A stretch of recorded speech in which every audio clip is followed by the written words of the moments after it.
Shalom, everyone, and welcome to another episode of Crossing Boundaries. I'm Kim, streaming live to you from Tel Aviv, Israel, and together with me is one of our amazing co-founders, Aziz Abu Sarah. Aziz is probably going live on his own Facebook page right now. That's why you'll see him looking down. But Aziz, do you want to say hello? Hello. Yes, I'm just posting the thing live on my Facebook page, and it's done, so I don't need to look at my phone again, and I'll just focus here. And today we're having an amazing topic to talk about. To some maybe controversial, to others exciting, to others disappointing. And we at MEJDI to also talk about different narratives and different stories and how different people see it. But I think it's regardless where people stand on it, this is an important issue to learn about, an important peace agreement to analyze, to understand, to know the context, what's happening.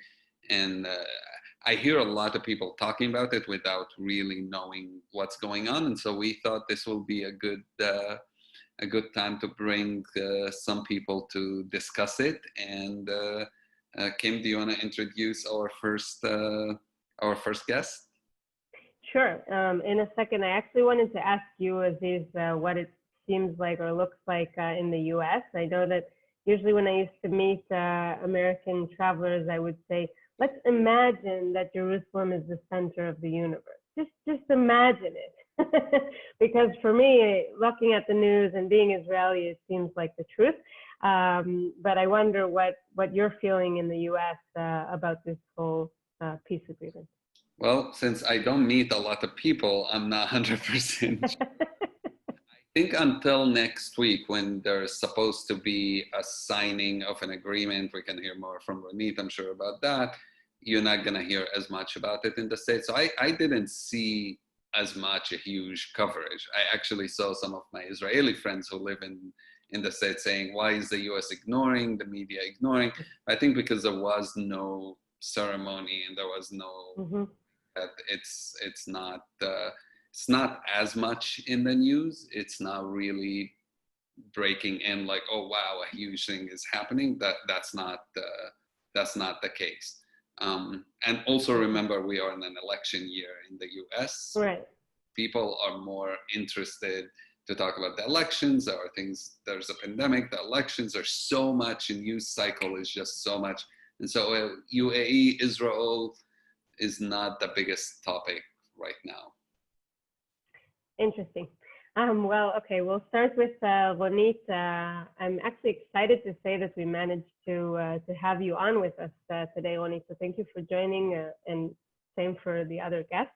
Ronit has a background in law, and she's been working at the Ministry of Foreign Affairs for over 20 years now, strategic planning, consulting, including various embassies overseas as well.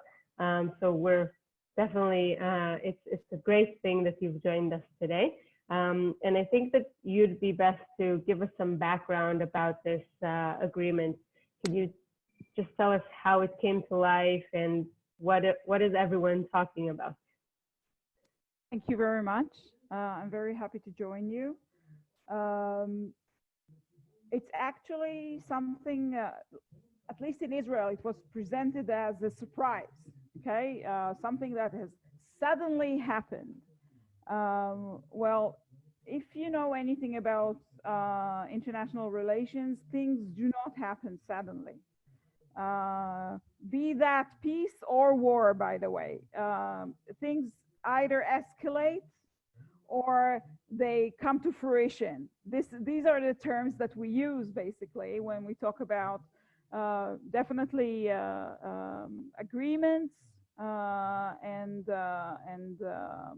stepping up the degree of relations. Then we talk about coming to fruition, because things happen in the background, underneath the radar. The public is not aware of it, and it's good that that is the case, because usually that allows people, negotiators, to actually agree and come to terms on things that are either difficult or contentious. without the pressure of the public opinion. So when things do come to fruition and you publicize them, then it's a big deal.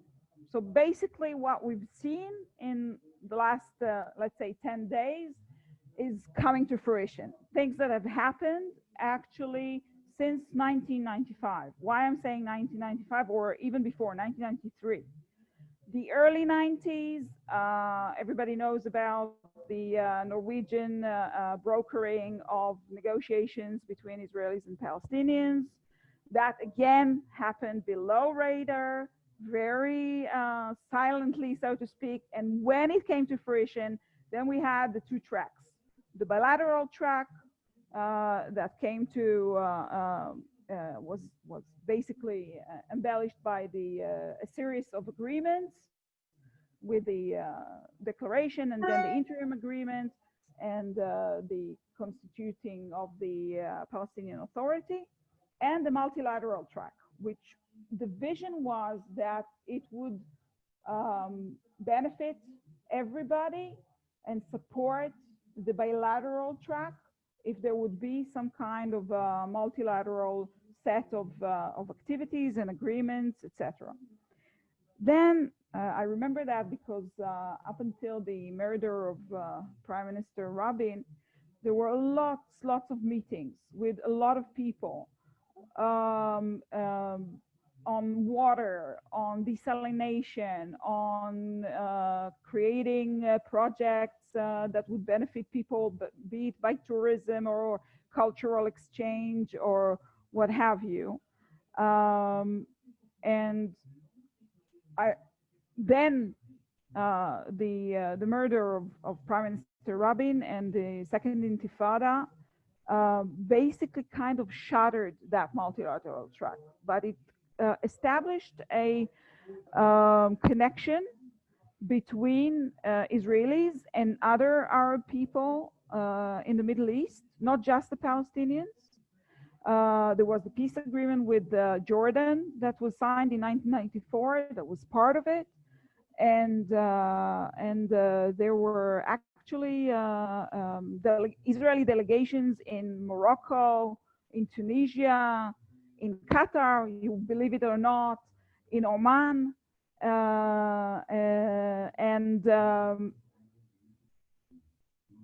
and things look bright, okay, for a certain time. And that was the first time that there were connections. The vision that late Shimon Peres had as a foreign minister was that the people of the region, all the people of the region, would benefit from this. The fact that there are two facts that he had in mind. One was that all the people in the region are very young. So basically, there is a lot of energy, and there is a lot of place for connecting young people and pushing things to the future, not looking back on the past, which is very contentious and very painful to everybody. The other thing was that there is a lot of positive energy and lots of ideas because of necessity, because everybody has to deal with the same challenges: the climate warming, the lack of water, the need for food. You know how many people, how many mouths we have to feed, and it's growing, and all of these challenges are being faced by everybody, and they're existential, and therefore there is a lot of potential for cooperation. That was his idea, his vision.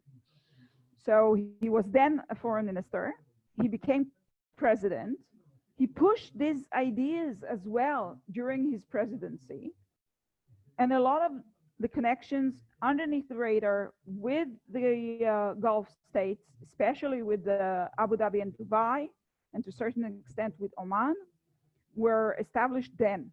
We're talking about like 20 years ago.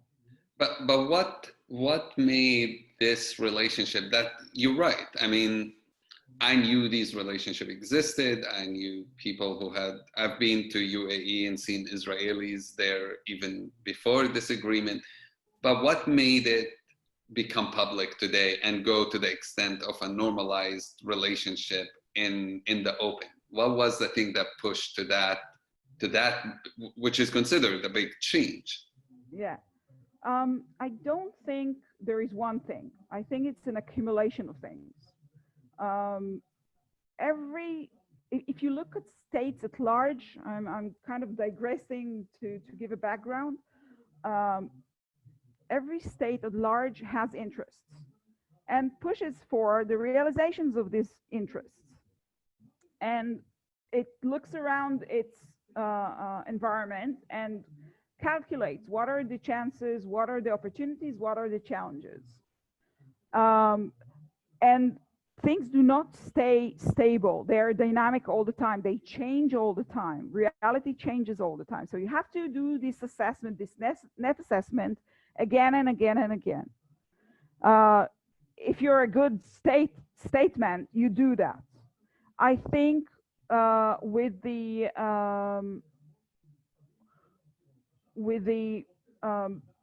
rise of there are two factors here. One is the Shiite Iranian projection of power in the region, which has become clear that Iran is doing certain things that were not imagined even 15 years ago, and that have put the Gulf states into a situation that Israel was faced with already like 20, 25 years ago. So that was a sudden kind of wake-up call on their part. Another was the rise of the extremist Islam. Before you go in the second, I'll just add, and you know, one of the things being discussed today is a big sale of weapons, for example, to UAE, which, you know, you probably can't say yes or no to this, but I will not remark on that, but definitely the fact that we've seen in the last, let's say, 5 to 8 years, a big rise in arms sales to the Gulf states plus Saudi Arabia. That is something that we cannot ignore, and that is the change that they felt made them kind of posed a need for them to upgrade their armies. Okay, and we haven't seen that before. The relationship with Israel helps with that, because I mean, I remember talking to people, for example, in the foreign ministry, and they'll do a presentation about Israel, and they'll say, well, look at how tiny state we are, and we're surrounded by enemies. But that's not really true today. I don't think that same presentation is possible today, because you have very good relationship with the Gulf countries. You have peace with Egypt, that is pretty good peace agreement, I think, Jordan. And suddenly the Arab world isn't really anymore, not openly isn't anymore considered an enemy. I mean, we see UAE. I think many more agreements like this. I agree with you, but I think that was exactly the vision that the Shimon Peres Dal has had in his mind. He understood that faced with the changes in the world, with the challenges in the region, there shouldn't be a situation where Israel is isolated as it was when it was just established in 1948. Add to that the fact that we didn't have a war with the Gulf states, not even with Saudi Arabia, with whom we do not share borders, any border lines. Yes, there was the entire Arab League conglomerate that backed the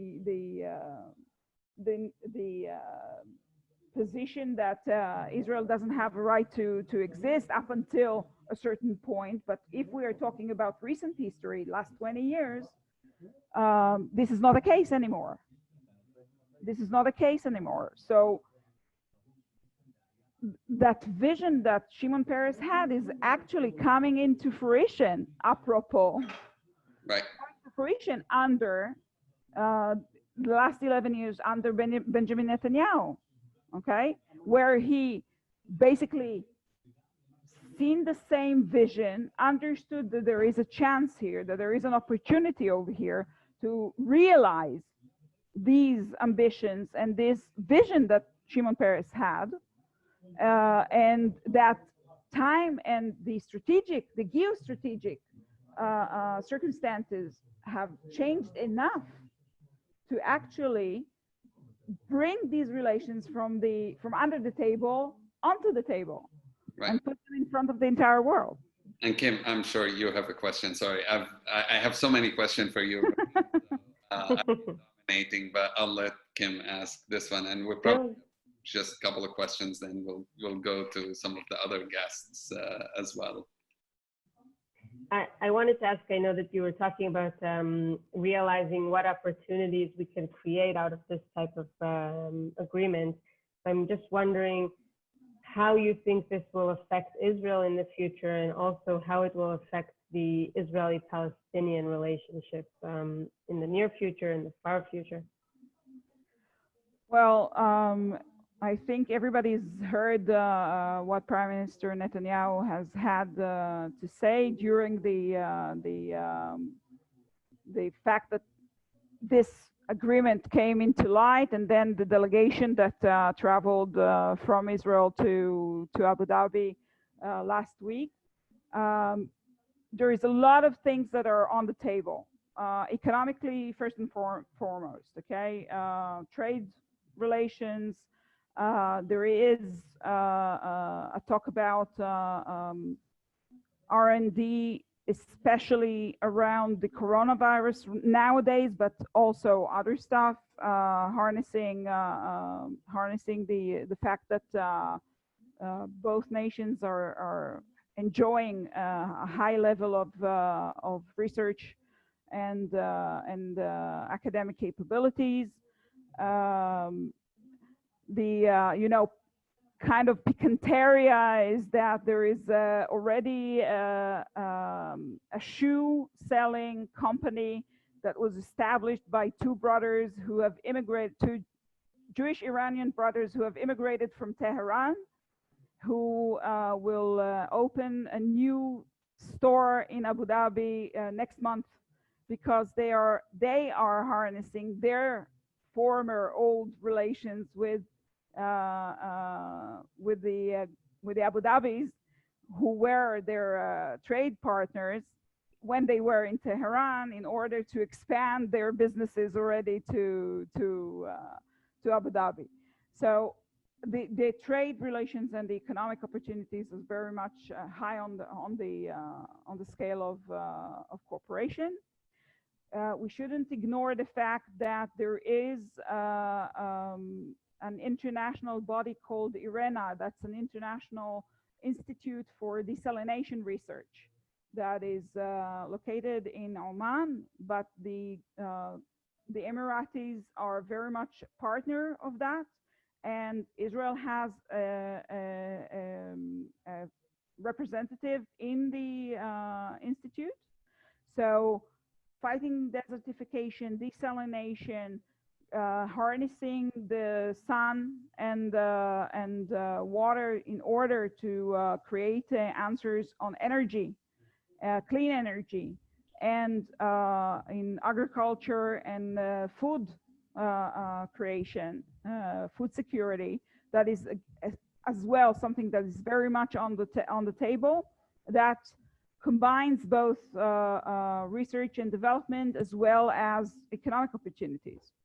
As well, there are ideas about tourism.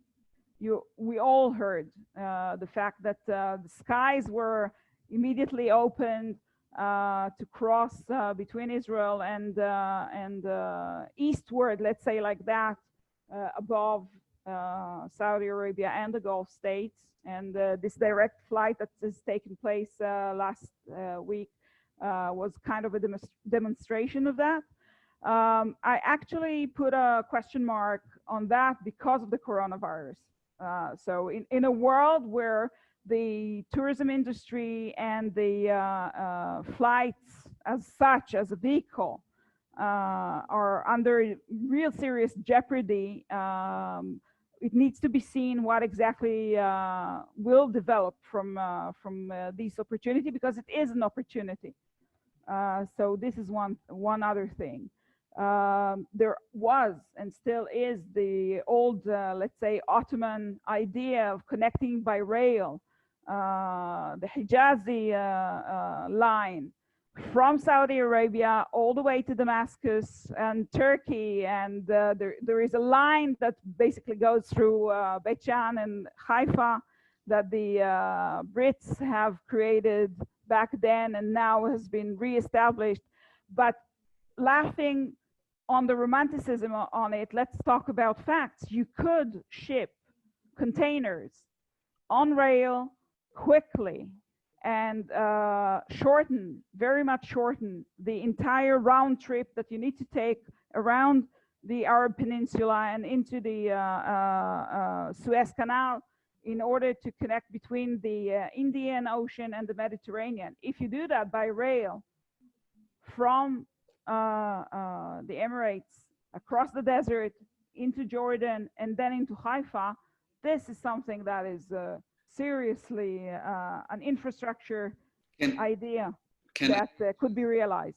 Can I just finish us maybe with just a couple words from you about how Palestinians look at this agreement and worry that it actually makes their position weaker, and we'll go to Naveen soon about that. Yeah. So I wonder, how do you see that? Do you see this agreement, because normalizing with the Arab world was the way Palestinians at least saw it, was supposed to be as a result of a peace agreement between Israel and the Palestinians. This agreement and the ones to come soon probably means Israel will normalize with many of the Arab countries, regardless of whether there is peace with the Palestinians, there is a Palestinian state, so on or not. So is this strengthens Israel's position and weakens the Palestinians' position, or do you see it as something that actually helps in the peace process as a whole? I actually prefer not to see a win-win or win-lose situation. If you negotiate something, it's preferable that we will find the zone of possible agreement. And now I'm speaking personally, I think that the path that was envisioned at the early 90s, where the multilateral track will support the bilateral track, was supposed to be creating the right atmosphere to go forward. In any case, both people and both leaderships have to take very, very difficult decisions. And therefore, it depends on the capability to actually make these very hard decisions possible. Now, will such an agreement with the United Arab Emirates or other Arab countries will enhance Israeli position or damage the Palestinian position? I'm not sure that's a good way to look at it, because it could be a leverage by both in order to take these very hard decisions that are needed. It depends on the leadership in each nation, whether they're willing to actually take these very hard decisions, whether they would leverage this or whether they would just forsake it. I would think that would be a nice or a better way to look at it, instead of trying to see it as a win-lose situation. Thank you so much, Ronit. We appreciate this time. Thank you. And Yeah, we appreciate it, and I know you have to go, so we'll continue with Naveen and Micheline. I'm sorry, Naveen, that I won't hear you, but I really have to leave. Thank you. Thank you, Ani. Don't worry. Thank you so much. That was very interesting. Thank you. Thank you. All right, Kim, where do you want to go next? I think we'll move to Micheline, where I know, Micheline, that you're not only a professor today at the International Studies in Human Rights at the Corbell School in the University of Denver, but you have a vast background in human rights and political issues. And I know that you've actually lived in the UAE, correct? This is correct. I had the chance to live in the UAE for 3 years during a very remarkable period, 2010 and 2013. So 10 years ago, at a time. Wow. And you were teaching there, right? You were, I think, the first to teach a human rights course in the Gulf? Yes, I was the first probably scholar ever taught in the whole region human rights. It was quite interesting to do so during the Arab uprising. And that was actually, just to bring back the point of Ms. Rohr, that there was no at the time partnership between Israel and the United Arab Emirates, and no conversation whatsoever about peace. When I interviewed at Khalifa University, which was a university under the patronage of Al-Nahyan family, which is the Mohammed bin Zayed family. And at the time when I came in 2010, it was just sort of to help uplift the academic institutions. I came not on was not an envoy from any government at the time, just academic effort. So yeah, it was an interesting period. Yes. I mean, that alone sounds so exciting. I mean, how did students react? How did other faculty members react to this course? Well, I would say to the course, but I also wonder how they reacted to you. I mean, at least right. Interviewed you and you were Jewish, Israeli, I would assume. American. I came with as an American. Just there's no diplomatic relationship with other countries, certainly not Israel. So as an American, and they were, so I have a book that actually discuss all this in the Levant Express, but the leaders of the countries who I had the pleasure to teach, and I can get back to this, as well as my students, greeted me very, very nicely, very kindly, very hospitable. My student as well, but there were some colleagues in my universities who were not always happy about the background that they knew I had. It was on the internet, on my variety of interview. Right. But the reason why I went there at the time when it was not at all perceived that any people, you know, sort of that other Semitic cousin would just arrive in a land that was not hospitable at the time, was because I really believe in, and I was asked a question, why would you come in Abu Dhabi? And I actually said that I really believed, and I still did. I still do, that the Emirati had sort of a unique potential to advance regional peace. It was a country that is very tiny, disproportionate to its wealth, you know. It had existential fear in the neighborhood of Iran and Saudi Arabia, and it was sort of multicultural and modernized society.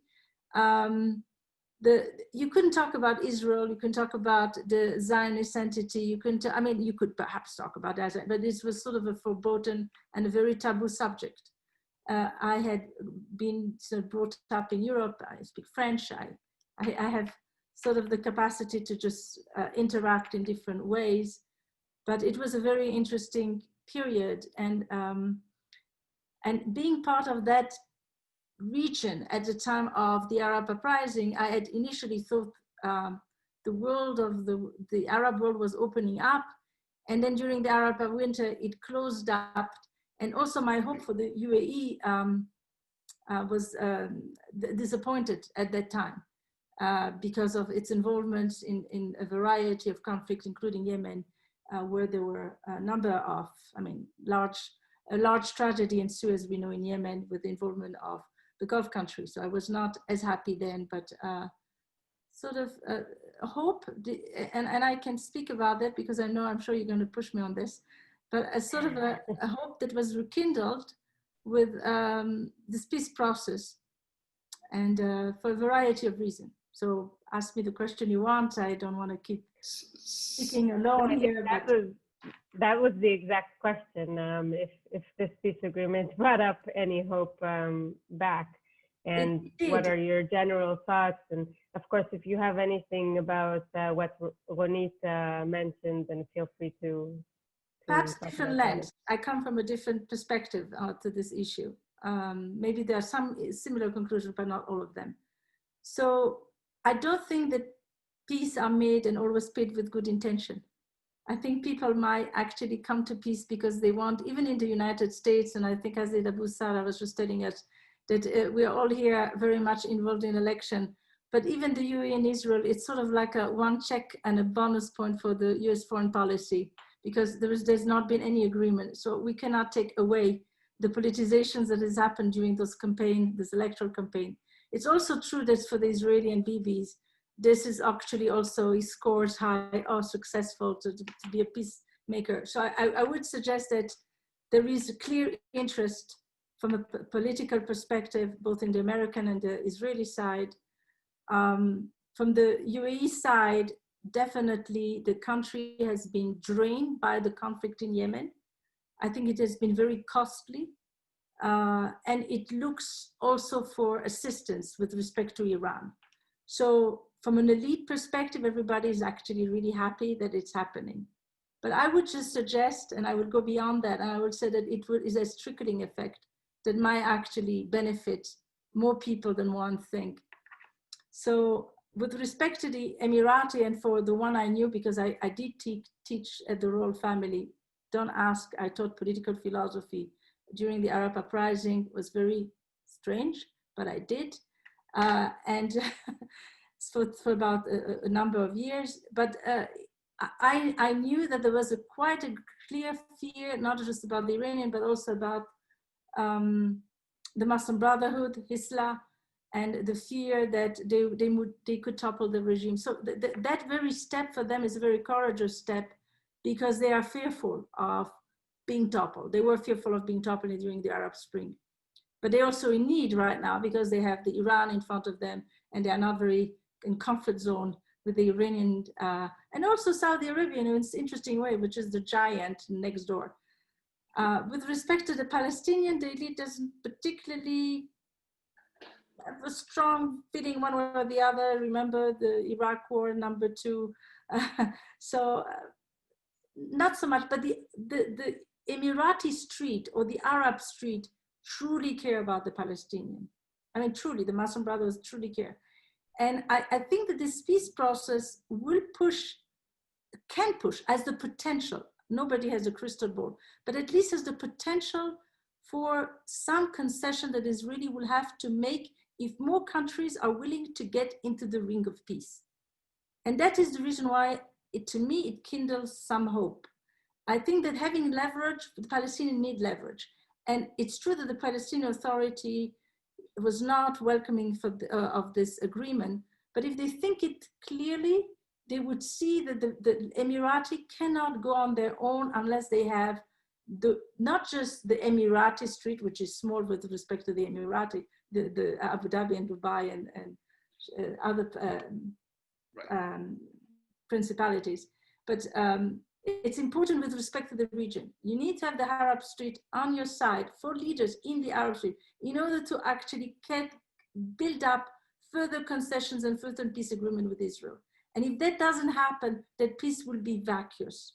It won't last. It will be just another cold peace like the one with Egypt and one with Jordan. And there will be no real partnership that is really necessary at the ground level. So that is sort of where the potential is happening. And that's what makes me hopeful. Thank you. That was really good, a good analysis of I think the situation. And Naveen, that brings us to ask, how are the Palestinians receiving this? What's happening on the Palestinian street?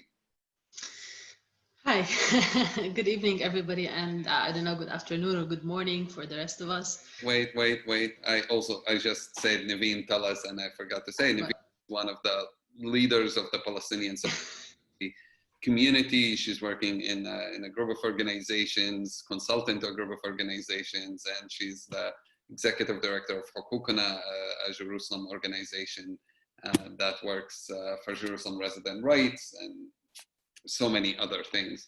But sorry, I just went the way into asking you before. No, no worries. I was also very excited to just jump on the question as well.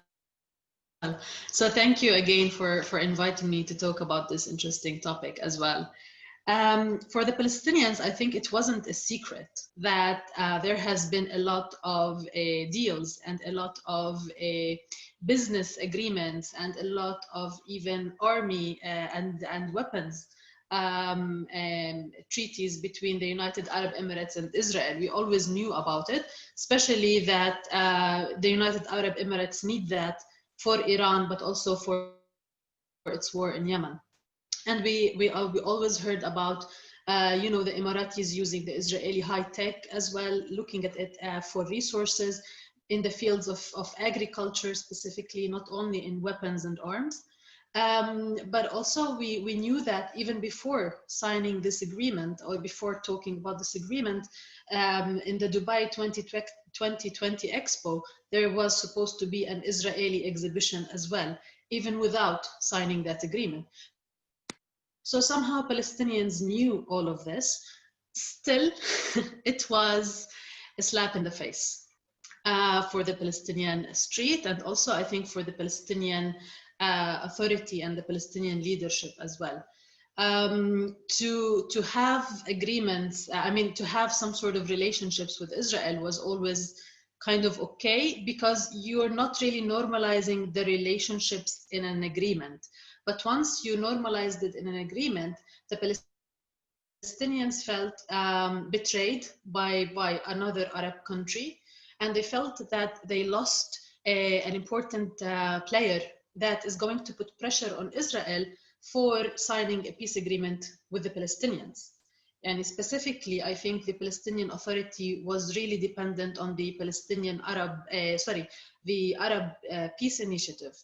And so the Arab Peace Initiative was supposed to be the initiatives from the Arabs that Israel is going to have full normal relations with the rest of the Arab world, given that they give the Palestinians a state. Now, since Israel and the United Arab Emirates already have full normal relations, that means that we cannot really, as Palestinians, put pressure on Israel anymore to give us our rights. And the second issue that I think made the Palestinians also furious and angry about it is the declaration that annexation stopped because of this agreement. And even though maybe Netanyahu said it very clearly, the Israeli Prime Minister said it very clearly that annexation is still going on. It is paused for the moment, but it's going on at a later stage. It's postponed. Yeah. So I lost the point there. So basically, I'll stop there. Right. I think the question here was, was it really the reason the annexation was delayed or canceled and so on? But I want to ask you, do you think there is, Naveen, as you look at this, and I understand most Palestinians looking at this very unfavorably, do you think there is an opportunity for Palestinians in this agreement? Do you think, I just read yesterday that President Abbas has, I don't know how truthful these rumors are, but supposedly he ordered his ministers to not say anything bad about the UAE and not to be as harsh as they have been in the beginning, because the first few days are like, this is a betrayal. He supposedly has ordered them not to speak in that kind of language. So maybe he is seeing an opportunity. Do you think there is an opportunity? To tell you the truth, I think I look at it from two sides. One side, it can be an opportunity. Unfortunately, the reaction was very emotional, as you mentioned. The reaction was let's attack all Emiratis, let's attack the Emirati regime, and using social media, and everybody became a politician, and everybody was talking bad about United Arab Emirates, but also from the Palestinian Authority as well. So kind of like it was very emotional. And now, after like giving it some time, I think they started thinking more rationally about it, especially that there are more Palestinian voices who are saying, well, you cannot really blame any Arab country for normalizing relationships with Israel, because as a Palestinian leadership, you signed Oslo without actually consulting any of the Arab nations either. So kind of like the Palestinians are saying, let us put a mirror and let us see first of all what we have done to ourselves. Now, given some time, and given that the Palestinians really also yesterday could not pass what do you call it, a legislation or something like that in the Arab League to say that a normalization with Israel is condemned, to condemn the normalization with Israel, they actually failed to pass that as well within the Arab League, like amongst different Arab countries. So now the only card to play is to be a little bit more logical and rational. And I personally believe that the Palestinian Authority needs to be wise in this stage and need to be very diplomatic, because I believe, as mentioned earlier by my colleagues, that this agreement actually brings a leverage to the Palestinians if they are able to seize the opportunity. They still can have very good relationships with the Emirates, and they can actually give the Emirates the space to actually put more pressure on Israel and the Americans to give the Palestinians more rights. Because right now, the United Arab Emirates is considered a friend. And you know, when you as a friend put more pressure, it means something different. So I truly believe that they should be a little bit more diplomatic and rational about it, rather than being very emotional, because we're only losing the rest of the Arab world. And I think we're not really considering what is happening around us as well. I mean, not only that, okay, the Palestinian cause is a very emotional issue for the Arab street. I fully agree with that. All the Arabs and maybe the world, parts of the world feel like it's a just cause. They want Palestine to be liberated. But right now, as mentioned earlier, we need to be also looking at the different political circumstances around us. Countries, sovereign countries, are not run by emotions. They are run by interests, and they are run by diplomatic relations. So yeah, I think we should actually seize the opportunity.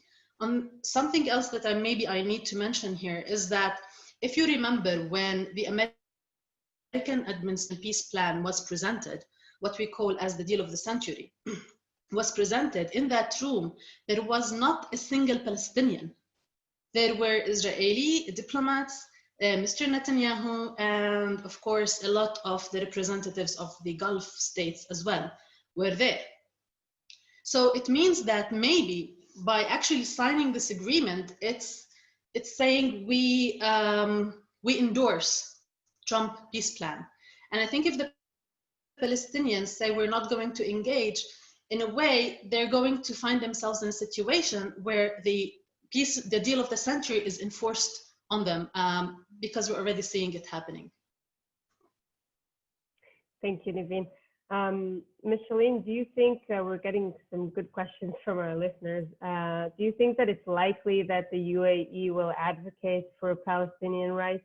Do you think, I mean, as Naveen was discussing before, that their friends, their allies, they want to help Palestinians? Do you feel that that's something that will happen? I don't know if in the near future, but maybe later on in the within the relationship. It seems to me that the UAE, and I sort of just giving sort of a former inside understanding, things have unfolded since. So with respect to these questions, whether they would promote Palestinian rights, they have an interest in promoting Palestinian rights, and therefore they will promote in Palestinian. But the question is, which type of rights will they promote? When it comes to economic rights and economic development, they would certainly be in sync, probably with Bibi's government, current government, who has an incentive to see economic development. I've interviewed people in the PB governments and the Minister of Transportations and so forth, and they were telling me that insofar as we're talking about economic rights, economic development, economic opportunity, both the Israeli and the Emirati seem to see, to be on the same page. When it comes to sovereignty of the Palestinian state, I cannot speak to that with knowledge and understanding. I think that the question that you really have to ask is, to what extent Emirati have full-fledged right? They have a state, they have a lot of economic rights, there is quite a level of tolerance, but can they challenge the authority and the positions of the leaders? Probably not. Is freedom of expression to the same level as we know in Israel or in the United States? Probably not. So when you say about Palestinian right, I want to just sort of like narrow it and say that for sure the economic right is at their heart. Beyond that, I would, it's a toss of a coin here. I'm not sure. Naveen, I'm thinking about, like, as soon as the Emiratis will start coming to Jerusalem, for example, how do you think Palestinians will welcome them? We kind of sometimes have a weird thing among ourselves. In some hand, schizophrenia. Yeah, on one hand, we say, like, I heard some people saying we don't want them to come and we don't want them to pray at the mosque. But you have Malaysian Muslims coming when Malaysians are legally not allowed to enter Israel by Malaysia, by the government, and yet they go to the mosque and people have no problem with them. We have Turkish Muslims come, nobody have a problem with them. We have Indonesian Muslims come, nobody have problem with them. So why that? I feel there's a lot more anger toward Emiratis. Was it because there was more expectations? And then second, do you think as soon as the borders open, will Palestinians start traveling from the West Bank or from Israel, start traveling to the Emirates? And how will that change any of the stuff we're talking about as people start meeting? Yeah, that's a good question. Actually, for Palestinians, I always say, and they always diagnose ourselves as Palestinian people as being a little bit schizophrenic. So from one hand, we will have a very strong position on, for example, voting in a municipality, the Jerusalem municipality, but at the same hand, we will pay our taxes and we will be good, obedient citizens. So it's kind of that schizophrenia that controls everything. So right now, I think that the Palestinian street in general is very emotional about what's happening, and you can still see it on social media. But at the same time, you talk to in closed circles, and actually Palestinians are seeing this as an opening of economic opportunities with businessmen from the Gulf, and maybe also facilitating more relationships with Israeli businesses as well. All of that is happening like behind closed curtains. All these talks that this is actually going to bring an economic leverage is happening behind closed curtains, because you cannot really talk about it publicly. You will be viewed as the traitor, the betrayal again. So it's that schizophrenic thing, and you can already see businessmen doing all these businesses with people from the Emirates. If they're going to be welcome here, I think, I seriously, I don't know. because you have sometimes, for example, Egyptians, pilgrims from Egypt, Christian pilgrims from Egypt, and we know Egypt has a peace relationship with Israel. So they are like, nobody, let us say, attacks them per se, but at the same time, nobody gives them a warm welcome.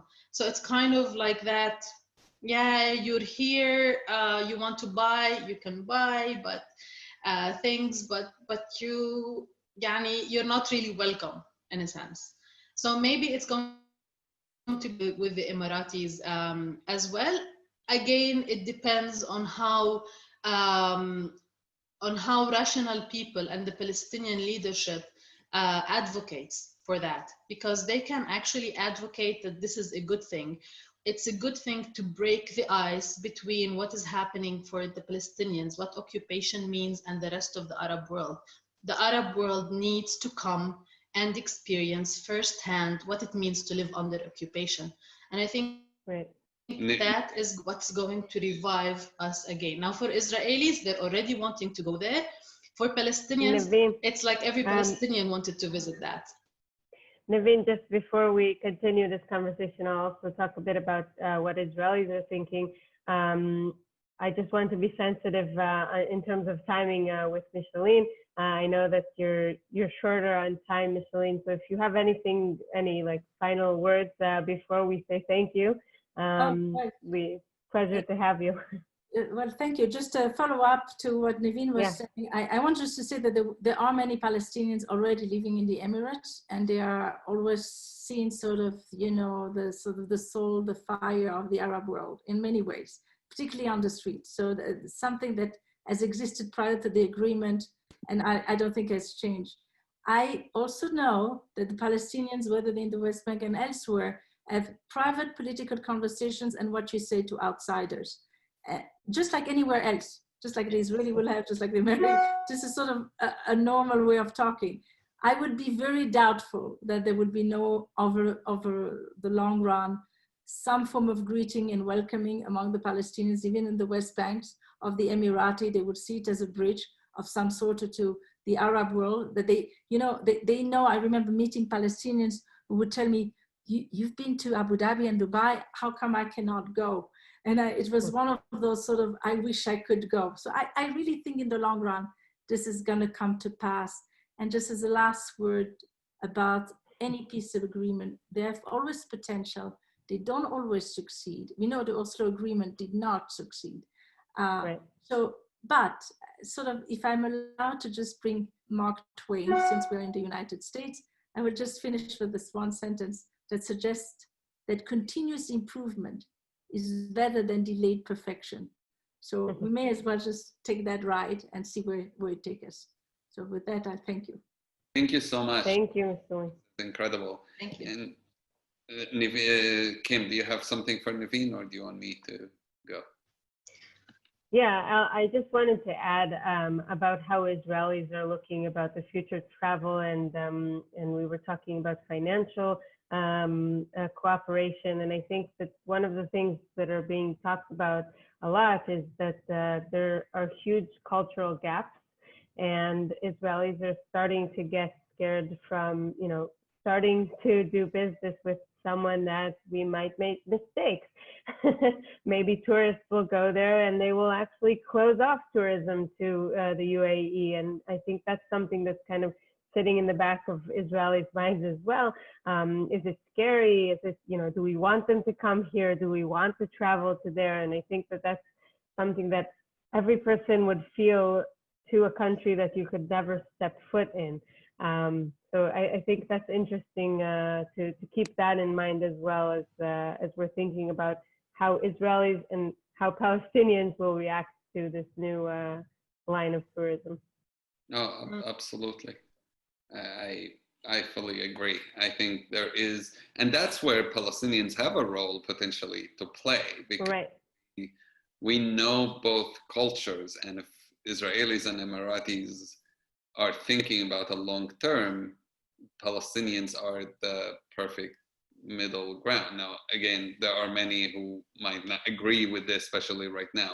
But I was going to ask, what do you think, Naveen, is going to happen as more Arab countries? I mean, the reason condemning UAE at the Arab League didn't go through is because many other countries are considering to do the same thing that UAE has done. We already know Bahrain is almost 100% for sure going to be next, potentially any day coming up.